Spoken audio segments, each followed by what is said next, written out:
I've completed 3 months training for the Disney Marathon weekend. Things did not go as planned this week. It is a good thing that I have 4 more months of training and I have more adjustments to make to try to make sure that I'm ready for Dopey on Marathon weekend. A quick recap for those who are new. Last year, I got swept at mile 22 at the Disney Marathon, which means I got put on a bus, taken to the end, and I didn't get to finish. I look at this as a setback. I decided this year I'm going to correct all the mistakes I made last year and do all the proper training, and I'm going to do Dopey, which is 48 miles. Throughout these videos, I'm making adjustments and I'm learning as I go to figure out what is the best possible way to handle the Florida heat with flat feet, without getting blisters, all the things that I had problems with last year. The second part was my starting weight was 235 pounds. I want to be down to 200 pounds by the time the race occurs, which gives me 28 weeks to lose 35 pounds. Aggressive, but possible. I start with a 14.5 minute mile. You have to be below 16 minute mile just to do the race. My goal is to be at a 12 minute mile by the time of the race. That way I don't end up spending 6 to 7 hours in the Florida heat running this full marathon. And if I want to stop and see some of the characters, I want to have a little extra time, right? That's why you do Disney races. In the past 3 months, I've made numerous adjustments as I've went through all these long runs. I went for my socks, my hydration plan, the shoes, everything.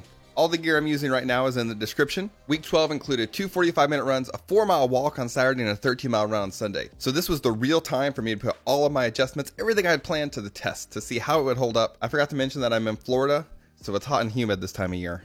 For the first 45-minute run, I pushed it off to the evening, which was a bad decision. I went to go start running in the evening, which is always horrible anyways, but it started lightning and storming, so I didn't get to do the 45-minute run. I really have to make an effort to make sure I do this in the morning because that is the best time for me at least, and I always get in patterns where if I skip one day, it's like, oh, should I skip another? And I can't do that. Otherwise, I'm not going to be able to complete the Dopey Challenge. If I don't do the training, it's not going to happen. My second 45-minute run, I tried my new Ultra shoes out. I had a 12-minute, 15-second mile. Not too bad.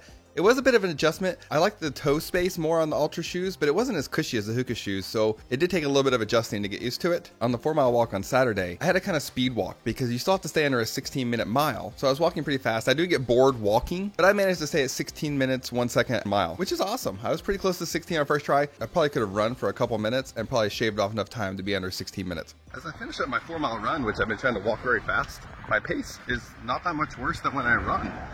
So I'm wondering if I should just be doing that, because it's so much easier. I also found out I was much less sore walking 4 miles. Even though it took longer, it seemed much easier on my body. Now the 13-mile run is where everything gets tested. My goo, my hydration, my shoes, my socks. I adjusted my CamelBak. I went up to a 3-liter because of the fact that I sweat so much. It was 75 to 77 degrees with 92% humidity that day. The thing that didn't click with me on all of this was that the CamelBak weighs about 7 pounds with 3 liters of water. That was an extra 7 pounds as I started out my run. Yeah, I got lighter throughout the run, but that really made the run a lot harder, and it wasn't something that I was prepared for. I actually ended up walking the last 3 miles because I was sore. My shoes were soaked. It looked like I walked through a pool or a lake, and I just came out walking down the road. I didn't even know it was possible, but apparently my washer didn't rinse all the soap out of my shorts properly.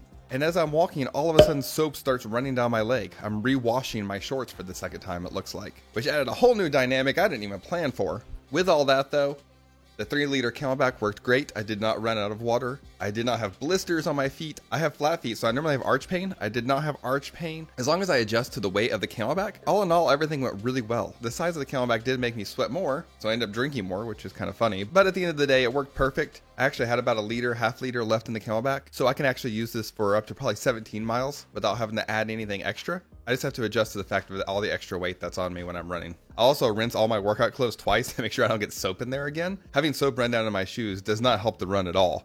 I had a 13:55-minute mile. I was hoping to stay under 13, not where I wanted. This is why I trained, to sit here and adjust and figure out what I have to do to get where I need to be. If you're enjoying this and finding it helpful, make sure to give this a thumbs up. Make sure to subscribe if you're new. To the second part of the training, my previous weight last week was 226 pounds. My current weight is 225. I lost 1 pound, not bad. It's slower than I wanted it to be, but at this point I'll be at 208, which is 8 pounds heavier, but I'll still have lost almost 30 pounds by the time the race comes around, which should make the race a whole lot easier. And to celebrate this week, I've lost 10 pounds. I'm down 10 pounds in total over a 12-week time frame. That is awesome, especially because I was on a cruise during part of this. Here's my starting photos versus now. I can notice the 10 pounds coming off. Can you all? Put it in the comments. This upcoming week is the shorter week where I have 2 45-minute runs and a 3-mile walk this weekend. I'm really nervous about the 45-minute run on Tuesday though, because my legs still hurt so bad that I don't even know if I'm going to be able to run. I think I'm going to end up having to walk it because I can barely walk up and down stairs at this point. Who knows, my body may recover faster than I expect it to.